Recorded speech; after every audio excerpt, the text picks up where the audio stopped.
នេះនឹងពុកម៉ែបងប្អូនឥឡូវនេះខ្ញុំក៏ដល់ដើម្បីឲ្យកូនទាំងណាហើយកូនបងរបស់ខ្ញុំទៀតហើយកូនបងប្អូន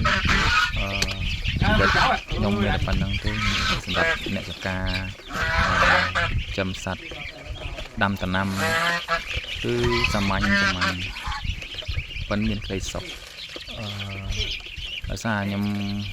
ឲ្យចំណីឲ្យពួកវាទៅធ្វើខ្ញុំនឹងទៅជាមានអារម្មណ៍ល្អអីចឹងតបមកខ្ញុំមើលទៅកូនកងាតរបស់ខ្ញុំដូចជាវាចង់ទៅលេងទឹកអញ្ចឹងហើយអាងរបស់ខ្ញុំក៏ធ្វើរួចដែរអញ្ចឹងខ្ញុំក៏ចង់ចាប់ពួកវាហ្នឹងគឺយកទៅផ្លេងក្នុងអាងដើម្បីឲ្យវាមុជទឹកលេងចេញទៅដល់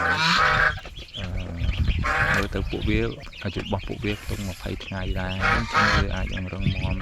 អាចនឹងលេងទឹកលេងអីបានអញ្ចឹងណាពុកម៉ែបងប្អូនអញ្ចឹងខ្ញុំក៏មិនប្រអងយូរក៏លើកវាចេញទៅក្បែរអាងទឹកសម្រាប់ឲ្យវានឹងលេងទឹកហើយមើលវារត់តាមនឹងព្រាតតែម្ដងហើយនេះគឺអាងទឹកដែលខ្ញុំធ្វើរួចហើយ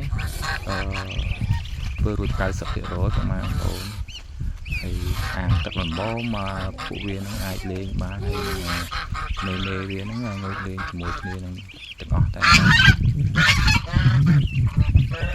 ហើយនៅជុំវិញអាងទឹកហ្នឹងគឺសិតតែមានដើមចេកមានស្មៅមានអីសម្រាប់ឲ្យពួកវានឹងចាប់ស៊ីអញ្ចឹងពុកម៉ែបងប្អូនហើយមើលទៅខ្ជូតជួយមែនតើកូនទារបស់ខ្ញុំគួរឲ្យស្រឡាញ់ហើយហែទឹកលេងនឹងមានក្តីសុខហ្មងពួកនេះហើយមេវាក៏សប្បាយចិត្តដែរឃើញកូនលេងទឹកអញ្ចឹងក៏ចូលរួមត្រេកអរទាំងអស់គ្នាផងដែរអរគុណ